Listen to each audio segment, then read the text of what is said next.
Mi padre miró los papeles que había extendido sobre su escritorio y me los empujó de regreso. En este negocio no importas, dijo. Las palabras fueron tranquilas, una simple afirmación, no un insulto. Eso fue lo que las hizo tan filosas. A sus ojos, yo era solo una distracción, un ruido en la gran máquina que había construido. Me llamo Clara Bennett y tengo 34 años. Si alguna vez te han dicho que no eras lo suficientemente bueno, precisamente por las personas que más debieron creer en ti, suscríbete ahora. Esta comunidad entiende, y yo leo cada comentario. El olor a aserrín y café rancio siempre me lleva de regreso a esa tarde. Era el olor de la empresa de mi padre, Harris Logistics, un negocio de transporte respetable que había levantado desde cero en Cleveland, Ohio. Para él, era su legado. Para mí, era el lugar donde aprendí que yo era invisible. Tenía 22 años, recién salida de la universidad con un título en análisis de datos y el corazón lleno de esperanza. Mi hermano Leo era 2 años menor, pero él era el que todos veían. Tenía la sonrisa fácil de papá y un apretón de manos firme. Yo tenía una mente para los números, para los patrones que él no podía ver. Ese día entré a su oficina con las manos temblando un poco mientras desplegaba mis gráficas. Había pasado semanas construyendo un modelo predictivo para sus rutas de envío. Era un algoritmo que podía ahorrarle decenas de miles de dólares al mes. Él lo miró, sin que su rostro revelara nada. Y Clara, dijo con voz plana. Esta tontería de computadoras es una distracción. Pero papá, los números. Que este negocio se construye en base a relaciones. Me cortó de inmediato. Tu hermano entiende eso. Él sabe tratar con la gente. Se levantó y caminó hacia la ventana, observando el patio lleno de sus camiones. El sol brillaba sobre el cromo. Leo llevará esta compañía hacia adelante. Él sabe lo que importa. Volteó y sus ojos estaban fríos. No de enojo, sino con una especie de certeza final. Era la mirada que le das a algo que estás a punto de tirar. El golpe final llegó sin que levantara la voz. En este negocio no importas. Las palabras no solo dolieron. Me vaciaron por dentro. En ese momento, ya no era su hija. Era un error en sus cálculos. Recogí mis papeles, ahora con las manos firmes. El shock había congelado el dolor. Salí de su oficina sin decir una sola palabra. No lloré. El corte había sido demasiado limpio para lágrimas. 2 semanas después empaqué mi coche, 2 maletas, una caja de libros y cada dólar que tenía. Conduje rumbo al sur, hacia Austin, Texas. No tenía un plan, solo la necesidad de estar en un lugar donde mi mente valiera más que un apretón de manos. Mi madre me llamó una vez mientras iba por Kentucky. Tu papá es solo chapado a la antigua, dijo, con voz suave y decepcionada. No lo dijo en serio. Si lo dijo, mamá, respondí. Y ella guardó silencio porque sabía que tenía razón. Leo me envió un solo mensaje. Perdón, las cosas se pusieron raras. Papá está estresado. Nadie me pidió que volviera. Nadie peleó porque me quedara. Solo me dejaron ir. Un hilo suelto cortado de la tela familiar. Durante mucho tiempo me pregunté si siquiera notaron que me había ido. Austin fue un borrón de calor y concreto. Mi primer departamento era un estudio diminuto con una ventana que daba a una pared de ladrillo. Encontré trabajo como analista junior en una empresa de tecnología. Pasaba mis días en un cubículo gris, ahogada en hojas de cálculo. Por las noches comía fideos instantáneos y miraba la pared. Las palabras no importas resonaban en el silencio. Pero no como un grito de derrota, sino como un reto. Me negaba a dejar que tuviera razón. Esa negativa se convirtió en mi combustible. Trabajé más duro que cualquiera en mi departamento. Tomé cada curso de certificación que la empresa ofrecía. Leí todos los libros de ciencia de datos que encontré. Y en esas noches solitarias, en ese pequeño departamento, empecé a construir algo mío. Tomé el mismo algoritmo que le había mostrado a mi padre y lo expandí. Estaba creando una plataforma logística más inteligente, más rápida y más poderosa de lo que él podía imaginar. La llamé Acción. Durante 2 años, Acción fue mi mundo entero. Volqué cada pedazo de mi dolor y esperanza en su código. No lo sabía entonces, pero estaba construyendo el arma que un día decidiría el destino de mi familia. Axiom Analytics no explotó de la noche a la mañana. Fue un fuego lento, silencioso. Lo presenté a una pequeña firma de capital de riesgo, no con un discurso carismático, sino con una demostración. Les enseñé los números. Ellos vieron lo que mi padre no pudo, la verdad innegable de los datos. Con su inversión inicial contraté a un pequeño equipo. Conseguimos nuestro primer cliente, luego otro. Nuestra reputación creció de boca en boca. No éramos ostentosos. Solo éramos mejores. Hacíamos que las empresas fueran más eficientes, ahorrándoles millones. Mientras tanto, de regreso en Cleveland, me enteré de las noticias por las llamadas telefónicas ocasionales y torpes de mi madre. Leo ya era el director general oficial de Harris Logistics. Mi padre se había retirado, orgulloso de ver a su hijo portar la antorcha. Me preguntaba por mi trabajo de manera educada y desinteresada. Para ellos, yo tenía un buen trabajito de computación en Texas. Mi éxito eran solo números en una pantalla. El de Leo era algo real, hecho de diésel y acero. Pero el mundo estaba cambiando. Mientras Leo seguía cerrando tratos con un apretón de manos y unas partidas de golf, sus competidores usaban datos para ganarle. Eran más rápidos. Eran más baratos. Uno por uno, Harris Logistics comenzó a perder a sus clientes históricos. La voz de mi madre al teléfono se fue volviendo más tensa. Tu padre está pensando en involucrarse de nuevo, me dijo una noche. Leo estaba tallando un poco. El verdadero problema empezó unos meses después. En un movimiento viejo y desesperado, mi padre convenció a Leo de sacar un préstamo enorme para financiar una expansión gigante. Compraron una flota nueva de camiones y un almacén más grande. Intentaban resolver un problema del siglo XXI con una solución del siglo XX. Crecer, no hacerse más inteligentes. Para asegurar el préstamo Dow, mi padre puso todo lo que tenía como garantía, la empresa, sus acciones, hasta la casa familiar donde crecí.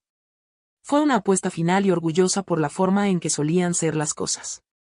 Apostaron todo por un mundo que ya no existía. Y la casa de naipes de la que tanto se enorgullecían estaba a punto de venirse abajo. La llamada llegó una tarde de martes. Yo estaba en mi oficina en el centro de Austin revisando nuestras proyecciones trimestrales. Íbamos en camino de duplicar nuestros ingresos por tercer año consecutivo. Mi teléfono vibró, mostrando un número que no veía desde hacía años, Richard Harris. Mi padre. Lo dejé sonar 2 veces. El corazón me latía como un tambor en el pecho. Y entonces contesté. Clara. Su voz sonaba delgada, desgastada en los bordes. La autoridad rotunda que recordaba se había ido. Hola, papá, dije, con la propia voz sorprendentemente serena. Hubo un silencio largo y pesado. Podía oírlo respirar al otro lado de la línea. Estamos en problemas, dijo por fin. Sus palabras venían cargadas de una vergüenza que nunca le había oído antes. Me contó todo, el mal préstamo, la expansión fallida, los clientes que no pudieron retener. El banco estaba exigiendo el pago. Tenían 30 días para conseguir $3 millones o lo perderían todo, la empresa, la casa, toda la obra de su vida. Van a embargarlo todo, Clara, dijo, y la voz se le quebró. Décadas de trabajo se irán al garete. Hizo una pausa. Yo no sabía a quién más llamar. Tú, eres buena con el dinero, me dijo, la confesión partiéndome por dentro. Soy yo la que no importa, pensé, y el recuerdo me atravesó. Entonces dijo, lo que hizo que todo se inclinara fue una sola compañía, su voz bajó. Una firma logística de Columbus. Se llevaron a nuestro cliente más grande. Fue el clavo final en el ataúd.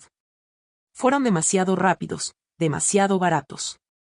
Nuestro contacto dijo que usan una nueva plataforma de analítica, una empresa llamada Axiom. Me quedé perfectamente inmóvil, el teléfono pegado a la oreja. La ciudad zumbaba fuera de mi ventana, pero todo lo que oía era la sangre en mis oídos. Él no tenía idea. Me estaba confesando, a su manera rota, que yo había sido quien asestó el golpe final. No sabía que estaba hablando con su verdugo. Necesito tu ayuda, susurró al fin. Las palabras que nunca me había dicho en toda mi vida.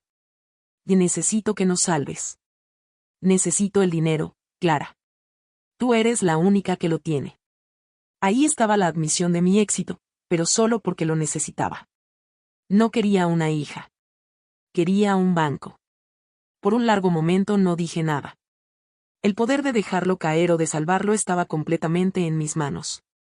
Pensé en el olor a aserrín, en la frialdad de sus ojos y en la sensación hueca de que me dijeran que era irrelevante. Tomaré el próximo vuelo a Cleveland, dije. Hablamos en tu oficina.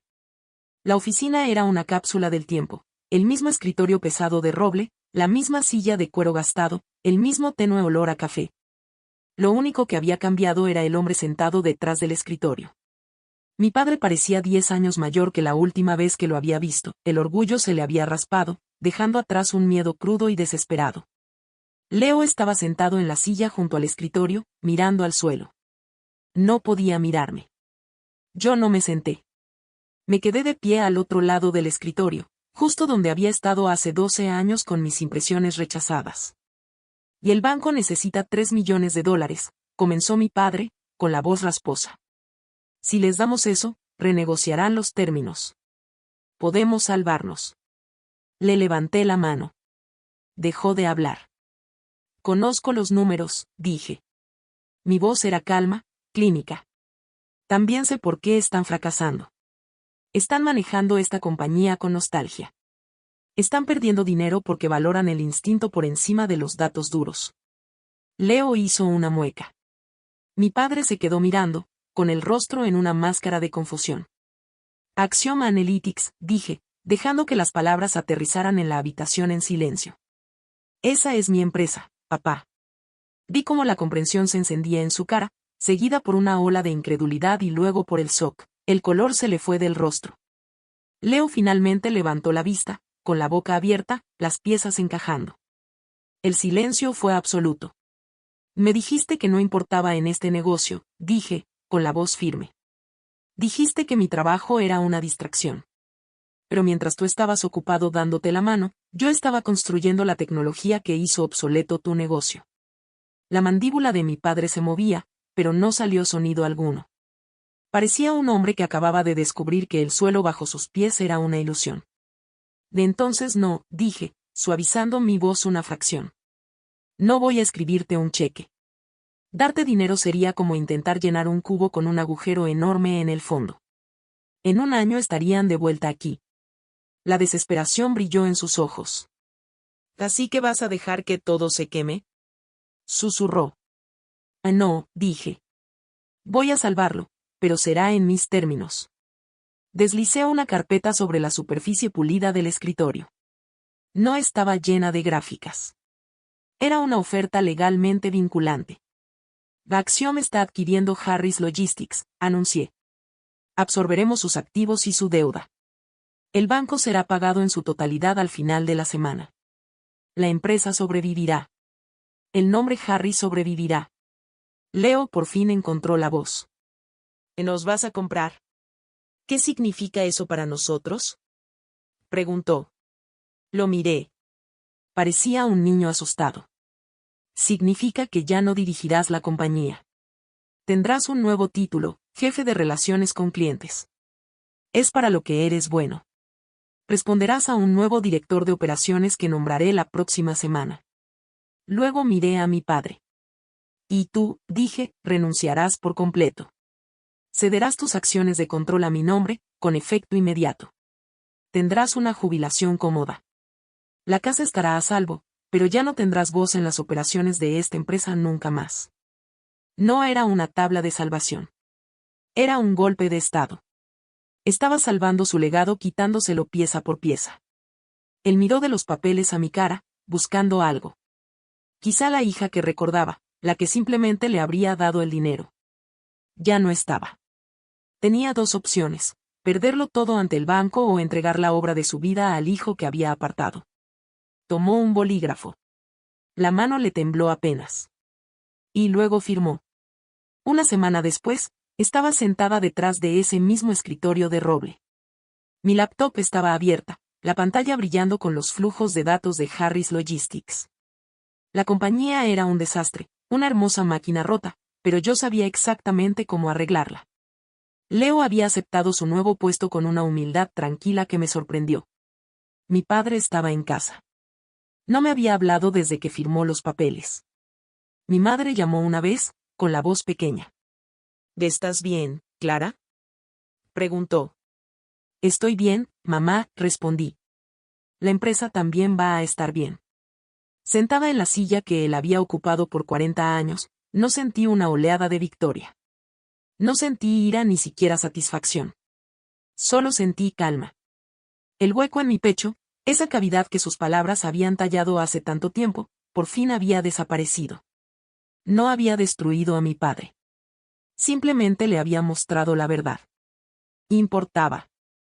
No porque finalmente me necesitara, sino porque había construido un mundo donde mi valor nunca dependía de su aprobación. La empresa, el legado, el nombre, ahora todo era mío.